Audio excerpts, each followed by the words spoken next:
이와 같은 때 부르는 나의 찬송.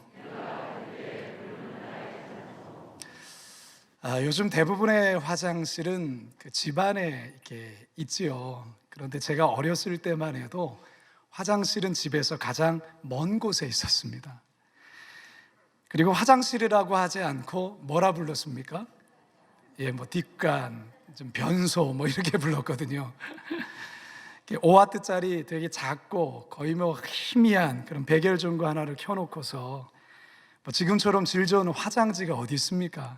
신문지를 그냥 이렇게 갖다 놓으면 그거 찢어서 부드러워질 때까지 여러 번 손으로 구겨서 그걸로 썼습니다. 오늘과 같이 이렇게 추운 겨울날 한밤중에 배가 살살 아파오면 이 화장실 가기가 너무 무섭고 겁이 나는 겁니다. 당시 이 전설의 고향을 많이 본 탓에 화장실에 가면 꼭 귀신이 나타날 것 같고, 아무튼 참 화장실 가기가 너무너무 무서웠습니다. 그러니까 비까지 오고 바람까지 세차게 불면 이건 뭐 공포는 이루 말할 수가 없죠. 그래서 참고 참다가 뭐 더 이상 참을 수 없는 지경에 가서야 그제서야 일어나서 이제 화장실을 가는데요, 그 길이 얼마나 무섭고 가기 싫은지. 바람 소리에 문이 덜컹거리면 뭐 머리카락이 삐죽 쓰고 소름이 돋습니다. 겨우 변기에 앉아서 일을 보는데 너무 무서우니까 저도 모르게 하는 게 찬송이었습니다. 어두운 밤에 캄캄한 밤에 예수께로 가면 나는 기뻐요. 예수님 찬양. 일이 빨리 끝나야 되는데 일이 안 끝나는 거죠. 그러다 보면 어느새 이제 일이 거의 끝날 쯤 되면 마음도 편안해지고, 그래서 일을 다 보면 잽싸게 마무리하고 화장실을 후다닥 도망쳤던, 그렇게 나왔던 기억이 아직도 있습니다. 여러분 혹시 어둡고 두려운 밤 찬송을 해보신 적이 있습니까? 인생의 깊은 밤을 지날 때 찬송을 부르며 지나신 적이 있습니까? 오늘 우리가 대하는 이 본문에서 바울과 실라가 바로 그렇게 깊은 밤, 캄캄한 밤 하나님께 찬송을 부르고 있습니다. 그런데 이 찬송이 아주 놀라운 기적을 일으킵니다. 손과 발을 묶고 있던 그 착고를 벗겨내고 단단히 닫혔던 감옥의 문을 열어 제낍니다.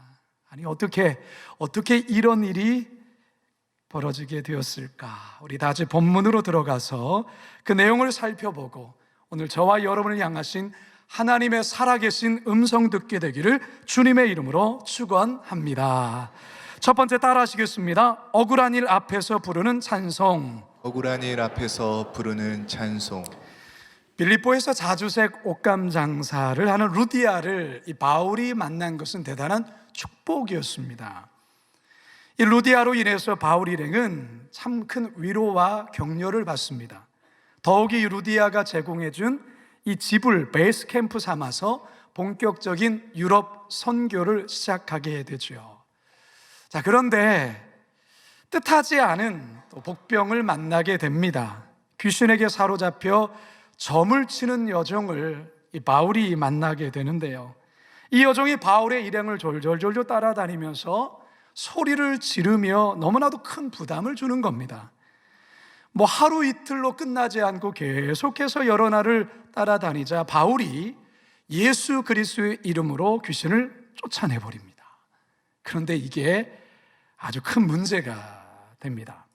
점치는 여종으로 이 돈벌이를 했던 이 주인들이 신기가 사라진 이 여종을 보자 더 이상 돈을 벌 수 없는 이 사실 앞에 분통을 터뜨리며 바울 일행을 당국에 고발한 것이죠.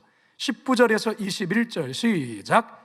여종의 주인들은 자기 수익에 소망이 끊어진 것을 보고 바울과 실라를 붙잡아 장터로 관리들에게 끌어갔다가 상관들 앞에 데리고 가서 말하되, 이 사람들이 유대인인데 우리 성을 심히 요란하게 하여 로마 사람인 우리가 받지도 못하고 행하지도 못할 풍속을 전한다 하거늘. 여러분이 여종의 주인이 이 당국에 뭐라고 고발하고 있습니까? 내 여종을 제정신으로 돌리는 바람에 우리가 더 이상 돈을 벌 수 없고 물질적으로 큰 손해를 보게 되었다, 이렇게 고발하고 있습니까? 그렇게 말하고 있지 않아요. 이 사람들이 유대인이다, 다시 말해서 이 인종적 편견을 부추기며 말을 시작하죠. 그러면서 로마의 평화를 해치고 폭동의 씨앗을 뿌리는 아주 위험 인물들이다. 그리고 로마인 우리들에게 도무지 받아들일 수 없는 아주 불온한 풍속을 이들이 퍼뜨리고 있다라고 고발하고 있는 거예요. 자신들에게 유리한 쪽의 얘기만 하죠. 자신들에게 불리한 말은 다 빼고, 그러면서 군중들을 자극하고 선동하는 내용으로 바울과 실라를 고발한 거예요. 아주 나쁜 사람들이죠. 아무튼 이런 식으로 바울과 실라를 고발합니다. 결국 바울과 실라가 성난 무리들에게 이끌려서 상관 앞에 끌려가 그야말로 엄청 매를 맞습니다. 22절 읽습니다. 시작. 무리가 일찍 일어나 고발하니 상관들이 옷을 찢어 벗기고 매로 치라 하여. 고린도후서 11장 25절에 보면 바울이 자신이 지금까지 3번 태장에 맞았다, 이런 말을 해요. 그러니까 3번 크게 매를 맞았는데 그 3번 중에 하나가 바로 여기에 해당하는 사건인 것이죠. 바울로서는 대단히 억울하지 않을 수가 없습니다. 여러분, 바울이 이렇게까지 고소를 당해서 이렇게 심하게 매를 맞아야 되는 이유가 뭡니까? 바울이 뭘 잘못했습니까? 평생을 귀신에게 사로잡혀 비참하게 살아가는 여종을 정상적인 정신 상태로 회복시킨 것밖에 없는, 그게 잘못이면 그게 잘못일까요?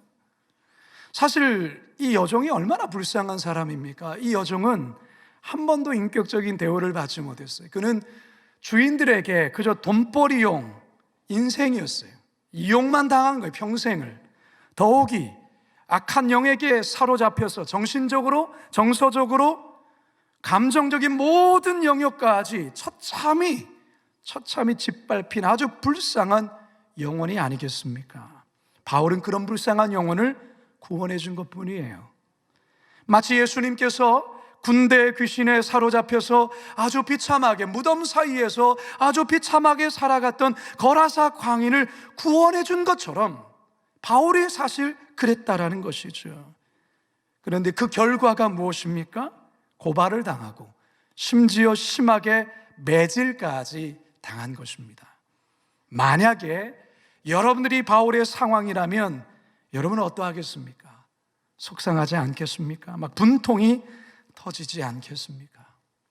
그런데 오늘 본문에 보니까요, 참 놀라운 것이 이 억울한 상황 앞에서 바울과 실라가 뭐합니까? 하나님을 찬송하고 있어요. 25절 하반절입니다. 시작. 바울과 실라가 기도하고 하나님을 찬송하며 주 예수들이 듣더라. 바울과 실라가 뭐 했다고요? 하나님을 찬송했다라는 거예요. 어떤 찬양을 했을까? 성경에는 나와 있지는 않지만 사실 지금의 상황이 좀 억울한 상황이잖아요. 하나님은 아시지요? 내 억울함을 아시지요? 하나님은 내 상한 마음을 아시지요? 나의 모든 것 아시는 주님, 그 하나님을 신뢰하며 그 하나님을 찬양합니다. 이런 찬송 아니었겠습니까? 여러분, 우리가 인생을 살다 보면 참 원치 않게 억울한 상황에 놓일 때가 있어요. 바울처럼 선을 베풀었는데, 호의를 베풀었는데 오히려 어려움으로 돌아오는 경우가 있어요. 오해를 받고 심지어 고소 고발까지 당하고 금전적인 피해까지 입는 경우가 있습니다. 그래서 이런 생각하죠. 그냥 모른 척하는 게 낫지 않았을까? 그냥 가만히 있었더라면 더 좋았지 않았을까? 괜히 도운 것 아닌가? 하고 스스로를 자책하고 괴로워하는 경우도 있습니다. 여러분, 2022년 한 해를 돌아보실 때 혹시 억울한 일 때문에 속상했다라고 한다면, 아직까지도 여전히 풀리지 않은 그 어려움이 있다면, 아직도 생각만 하면 마음이 저리오고 슬픔이 몰려오는 일들이 있다고 한다면, 시편 42편의 20편의 저자와 같이 여러분 자신을 향해서는 선포하시고 하나님을 향해서는 이렇게 찬양하시기 바랍니다. 42절 42편 5절입니다. 시작. 내 영혼아 내가 어찌하여 낙심하며 어찌하여 내 속에서 불안해하는가. 너는 하나님께 소망을 두라. 그가 나타나 도우심으로 말미암아 내가 여전히 찬송하리로다. 할렐루야. 내가 여전히 뭐 한다고요? 찬송하리로다. 내가 이 상황에서 나는 여전히 하나님을 찬양할 거야. 나는 하나님을 찬송할 거야. 그렇게 결정하는 것이죠. 여러분, 사단은요, 우리가 억울한 일을 당했을 때 우리의 입을 주목합니다. 우리의 입에 어떤 말이 나올지를 주목하죠. 어떤 말이 나오기를 기대할까요? 원망, 저주, 한숨, 탓, 낙심, 좌절, 이런 말 나오기를 기다리지 않겠습니까? 그러나 사랑하는 성도 여러분, 우리 그리스도인들은 억울한 상황 앞에서 오히려 하나님을 찬양해야 될 줄로 믿습니다. 하나님을 찬양하기로 선택하시기 바랍니다. 원망과 불평과 낙심과 좌절을 택하는 것이 아니라 하나님을 찬양하는 것으로 택하는 것이죠. 내 마음이 힘에 겨워 지칠지라도 주님 나를 지켜주시네. 세상의 험한 풍파 몰아칠 때도 주님 나를 지켜주시네.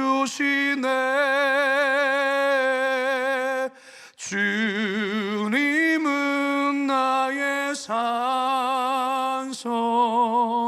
주님은 나의 요새, 주님은 나의 소망,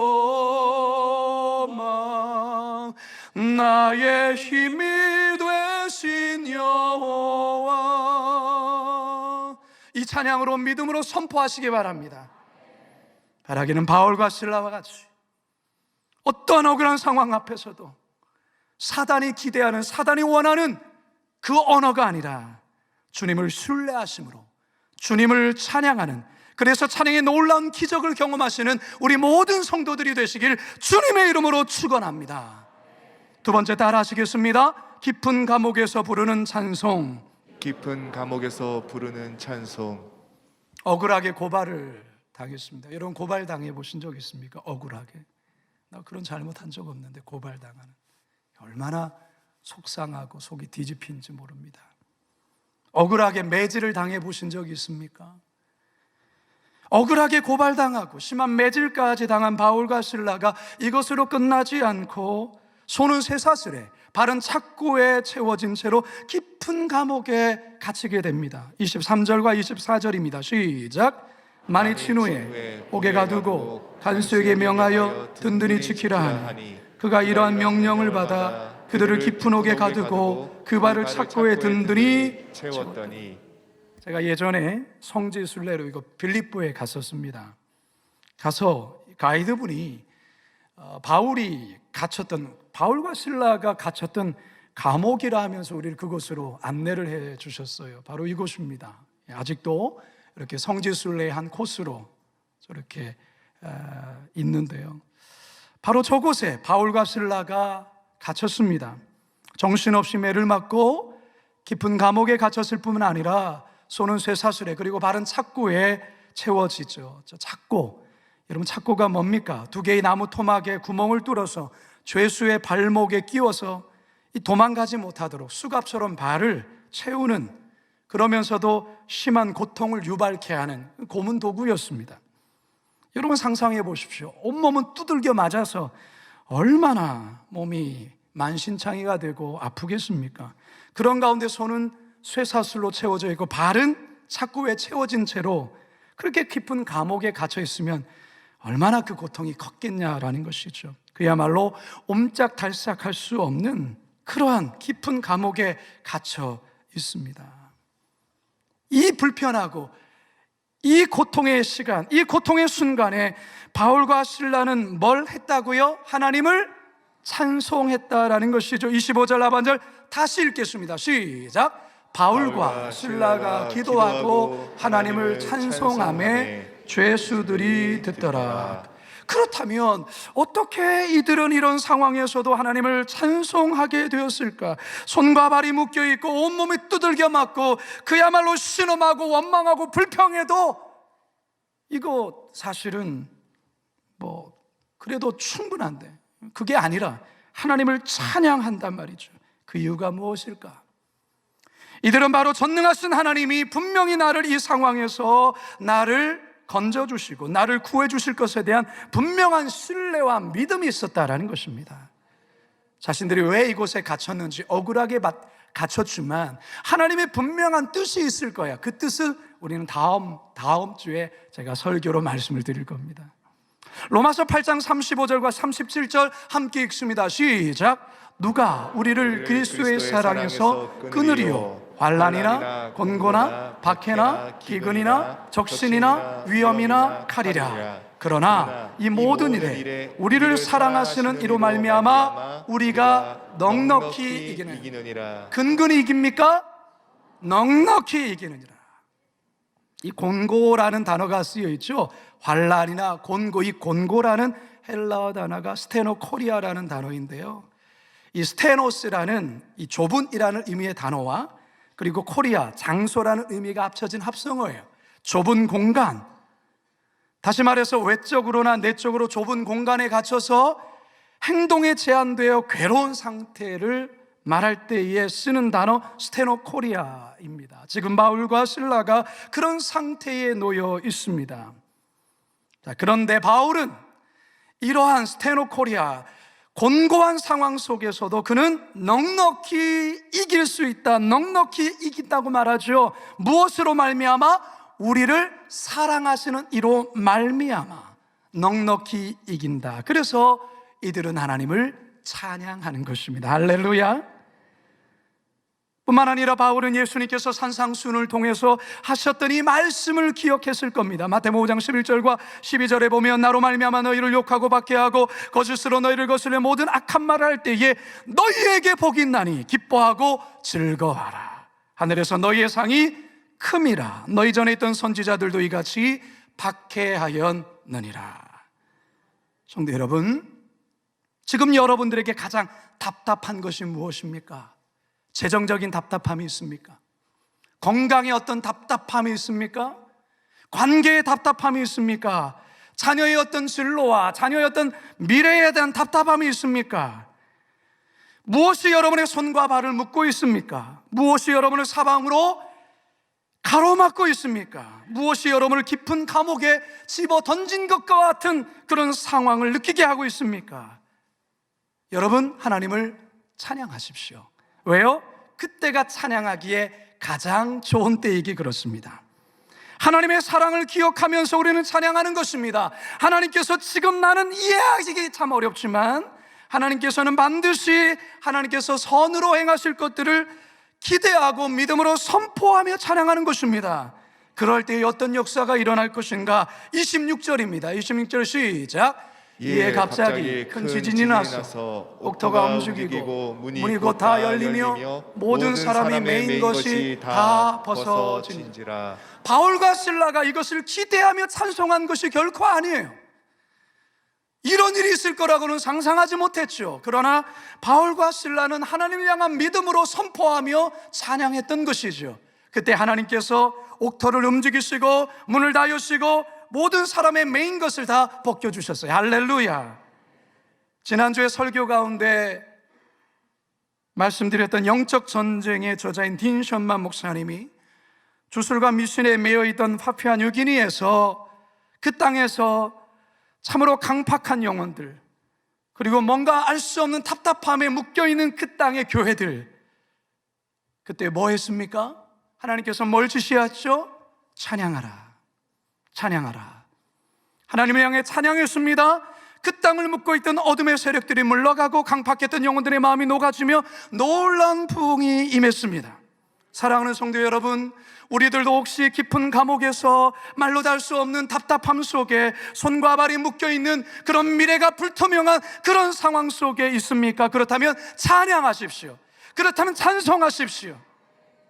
지금의 현실을 바라보면서가 아니라 눈을 들어 하나님을 바라보며 찬송하는 겁니다. 너희는 가만히 있어 주가 하나님 되말지어다. 열방과 세계 가운데 주가 높임을 받으리라. 사랑합니다 내 아버지, 찬양합니다 내 온 맘 다하여 선포합니다 예수 그리스도 주님 오심을 기다리며. 할렐루야. 바라기는 감옥과 같은 답답하고 어려운 상황에서도 하나님을 여전히 찬양하심으로 옥토가 흔들리고 손과 발을 묶고 있는 그 어둠의 착고가 풀어지는 역사가 있기를 주님의 이름으로 축원합니다. 마지막 세 번째 따라 하시죠. 어두운 밤중에 부르는 찬송. 어두운 밤중에 부르는 찬송. 바울과 실라가 감옥에 갇혀 찬양한 시각이 언제입니까? 한밤중 이렇게 소개하고 있어요. 한번 볼까요? 25절 시작. 한밤중에 바울과 실라가 기도하고 하나님을 찬송하며 죄수들이 듣더라. 왜 한밤중에 찬송하는 걸까요? 여러분, 잠이 오겠습니까? 두들겨 맞고 몸이 이곳저곳이 다 아픈데, 그리고 손과 발이 착고에 채워져서 그 불편한 자세로 잠이 오겠습니까? 여러분, 아파서 밤에 잠이 잘 오지 않는 성도님들, 그 밤을 지새우는 게 얼마나 힘든지 모릅니다. 저도 어깨 수술하고 제일 힘들었던 게 이 밤이 되면 온 신경이 예민해지더라고요, 여기가. 그래서 통증이 몰려오는데 자다가 깨고 또 자다가 깨고, 이게 정말 안 당해보면 모릅니다. 너무 아파요. 지금은 괜찮습니다, 여러분. 많이 걱정해 주시고 기대해 주셔서 저 많이 회복됐습니다. 여러분, 어쩌면은 바울과 실라가 한밤중에 기도하고 찬송했던 것, 은혜로운 쪽으로도 해석할 수 있겠지만, 너무 아파서 잠이 잘 오지 않아서, 잠을 잘 수 없어서 또한 하나님 앞에 기도하고 찬송했던 것 아니겠습니까?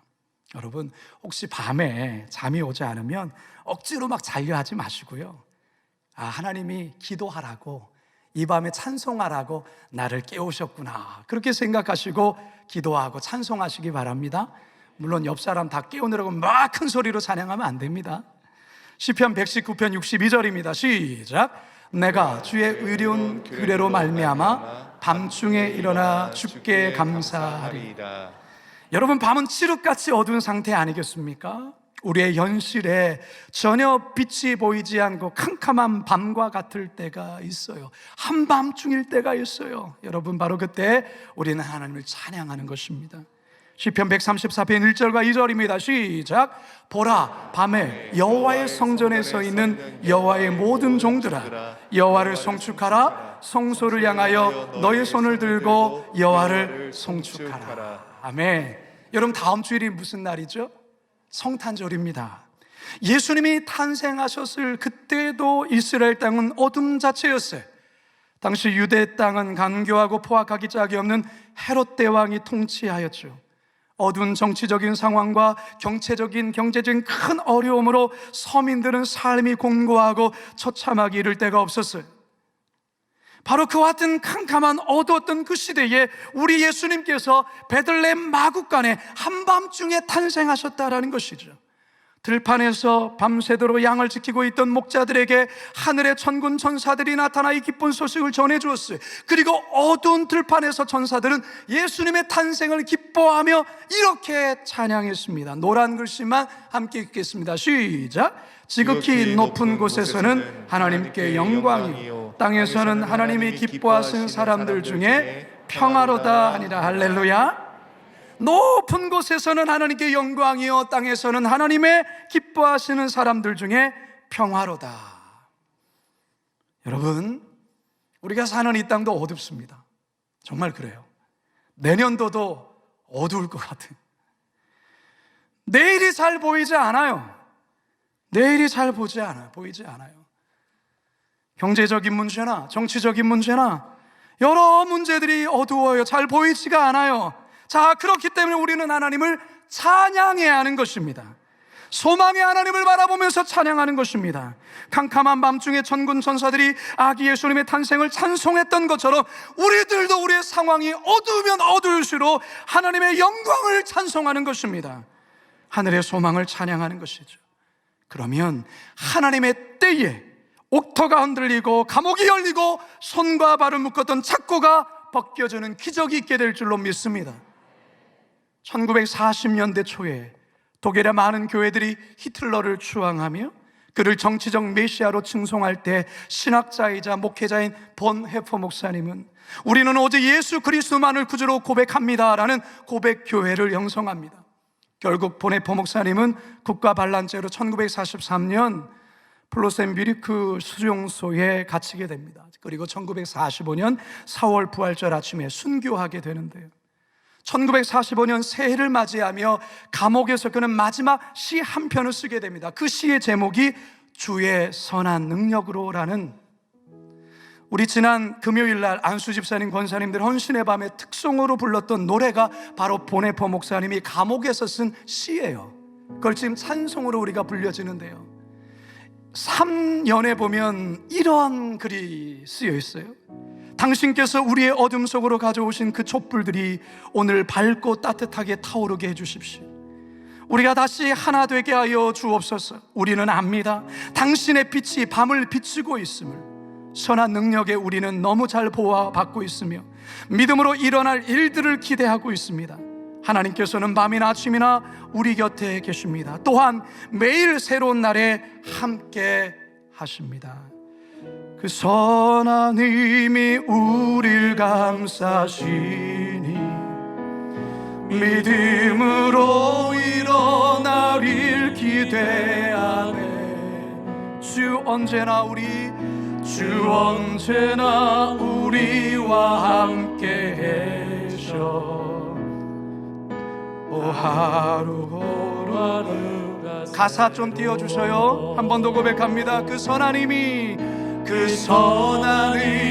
우릴 감싸시 믿음으로 일어나릴 기대하네.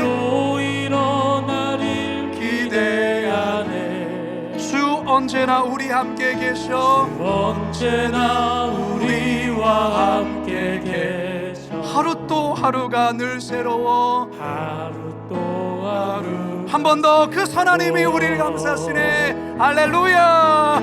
그 선한 힘이 우리를 감싸시 믿음으로 일어날 일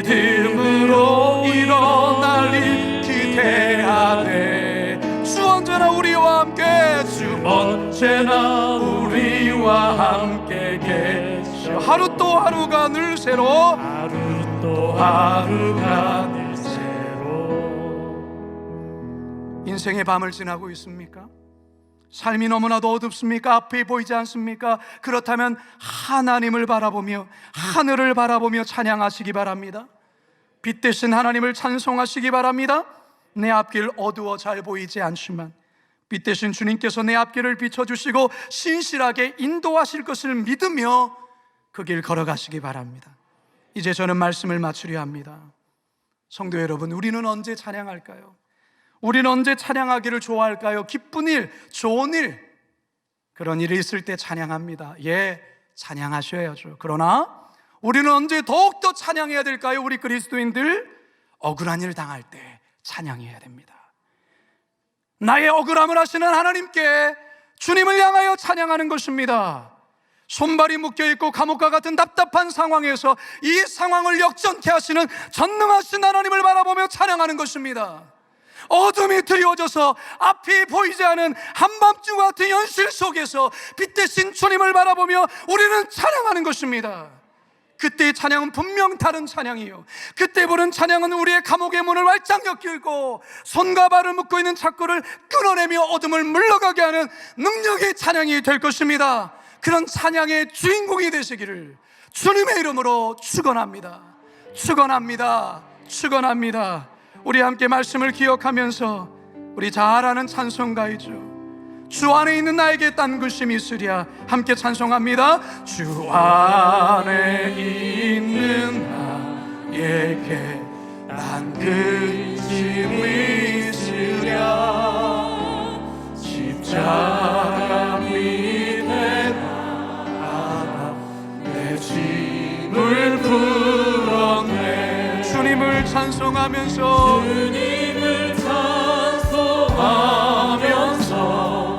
할렐루야 할렐루야. 내 앞길 멀고 험해도 나 주님만 따라가리. 그 두려움이 변하여 내 기도가 되고 두려움이 변하여 내 기도 되었고 첫날의 한숨 변하여 무엇이 됩니까? 내 노래가 되었다라고 하죠. 두 손을 높이 들고 주님을 찬송하면서 할렐루야 할렐루야. 내 앞길 멀고 우리는 누구만을 따라가야 합니까? 주님을 찬송하면서 주님을 찬송하면서 할렐루야 할렐루야. 내 앞길이 멀고 험하지만 우리는 주님만을 따라가야 하는 것입니다. 이 시간 제가 기도할 건데요, 가슴에 손을 얹으십시오. 제가 여러분을 위하여 기도하고 축도로 마치겠습니다. 살아계신 아버지 하나님, 우리의 상황은 참 어둡습니다. 마치 감옥에 갇힌 것처럼 사방이 막혀 있고 손과 발은 착고에 채워져 있습니다. 왜 이런 일이 나에게 일어났는지 억울한 마음까지 들 때가 있습니다. 오 하나님, 바로 그때가 하나님을 찬송하는 때라고, 하나님을 찬양하는 때라고 오늘 이 시간 말씀하여 주셔서 감사합니다. 하나님, 우리는 그런 삶을 잘 살지 못했습니다. 좋은 일, 기쁜 일, 그때는 나도 모르게 찬양이 나오지만 상황이 막히고 답답하면 한숨 쉬게 되고 불평하게 되고 탓하게 됩니다. 하나님, 회개합니다. 하나님, 오늘 바울과 실라를 통하여 우리에게 도전해 주신 이 도전을 내 삶 속에서 실천하며 나가기 원합니다. 주님, 그때 주님 역사하여 주십시오. 하나님의 때에 하나님 옥토가 흔들리고 감옥의 문이 열리고 손과 발에 묶여있던 착고가 벗어지는 그런 놀라운 기적을 우리 주님 행하여 주시옵소서.